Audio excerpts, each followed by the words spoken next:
You just turned 62 last month.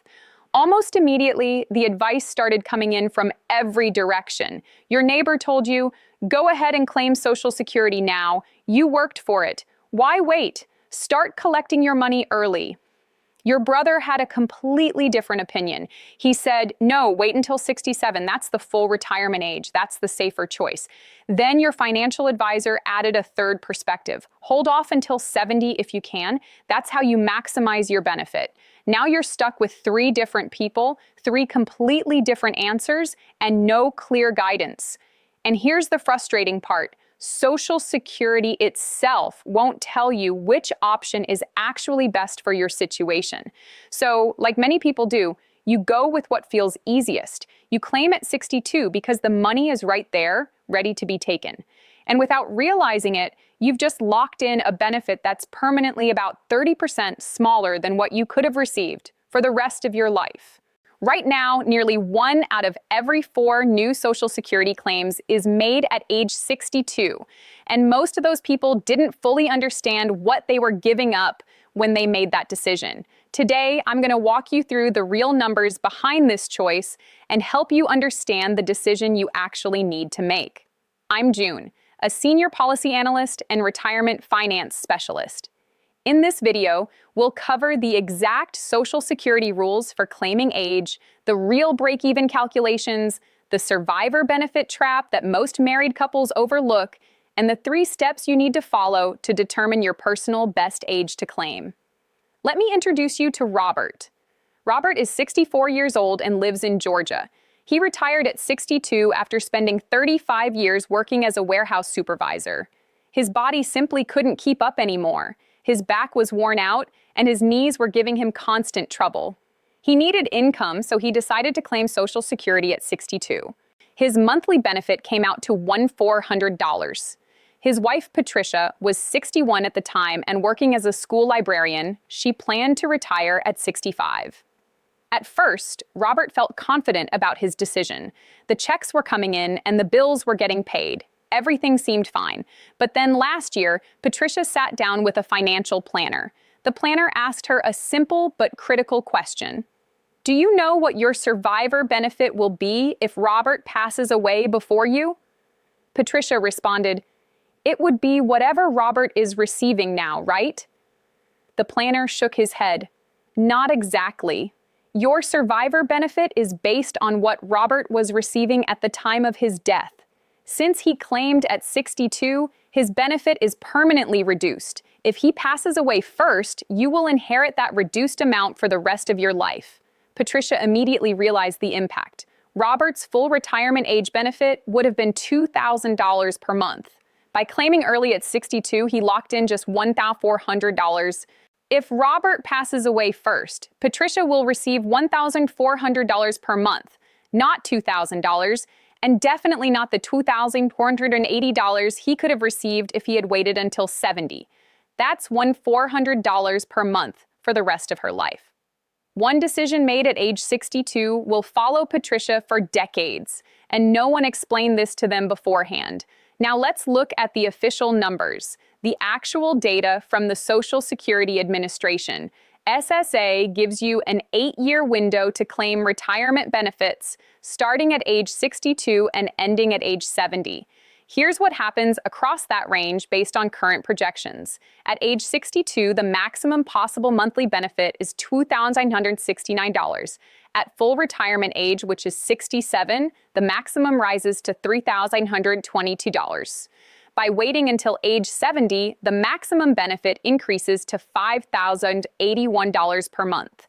That's a difference of over $2,200 per month between claiming at 62 versus waiting until 70s, every single month for the rest of your life. Now, most people don't receive the maximum benefit, so let's break it down using a more realistic example. If your full retirement age benefit is $2,000 per month, claiming at 62 reduces it to about $1,400. That's a permanent 30% cut. At 67, you receive the full $2,000. At 70, your benefit increases to about $2,480, which is 124% of your full benefit. These numbers are locked in at the moment you claim. They only increase with annual cost of living adjustments, also known as COLA. And that's where another important factor comes in, the compounding effect of COLA. Each year, Social Security applies a COLA increase to your benefit. For example, in 2026, the COLA was 2.8%. If your monthly benefit is $1,400, that increase adds about $39. But if your benefit is $2,480, the same percentage adds nearly $69. Same percentage, but very different dollar amounts. That difference compounds year after year. Over time, the gap becomes significant. Over 20 years, someone who waited until 70 could collect tens of thousands of dollars more just from those compounded increases alone. So the reduction from claiming early isn't just a one-time cut. It reduces every future increase you'll ever receive. Now let's talk about the break-even point, which is the question many people ask. What if I don't live long enough to benefit from waiting? The break-even point is the age at which waiting to claim actually results in more total lifetime income. According to calculations based on SSA data, if you claim at 62 instead of 67, the break-even age is around 78 years and 8 months. If you live beyond that age, waiting until 67 results in more total income. If you pass away before that point, claiming early would have paid out more overall. Here's the key detail. Based on SSA life expectancy data, the average man who reaches age 62 lives to about 81 and a half, and the average woman lives to about 84 and a half. That means most people live beyond the break-even point. But of course, averages aren't guarantees. Your personal health, family history, and financial situation all play a role. Now let's return to the survivor benefit issue, because this is where many people make costly mistakes. When one spouse passes away, the surviving spouse receives a benefit based on what the deceased spouse was receiving. If that benefit was reduced due to early claiming, the survivor is stuck with that lower amount for life. According to SSA, married couples at age 65 have about a 50% chance that one spouse will live past age 90. So if you are the higher earner and you claim early, you are potentially reducing your spouse's income for decades after you're gone. This is one of the most serious financial consequences of claiming early, and it's often overlooked. Now, to be fair, there are situations where claiming early makes sense. If you have serious health issues or a shorter life expectancy, claiming earlier could result in more total benefits. If you need income immediately and have no other options, it may be necessary. And in some cases, couples use coordinated strategies where one claims early while the other delays. The key point is this: the decision should be made with full understanding, not guesswork. Now, here are the 3 steps you need to take. Step 1. Find your exact benefit numbers.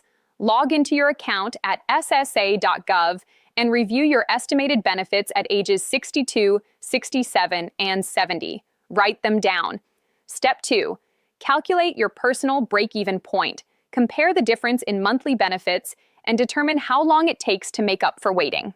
Step 3. Consider your spouse. If you're married and the higher earner, your decision directly impacts your spouse's future income. Social Security gives you options, but it doesn't tell you which one is right. That's your responsibility. And once you claim, that decision is permanent. I'm Gabrielle. I'll see you in the next video. Stay informed and protect what you've worked your entire life to earn.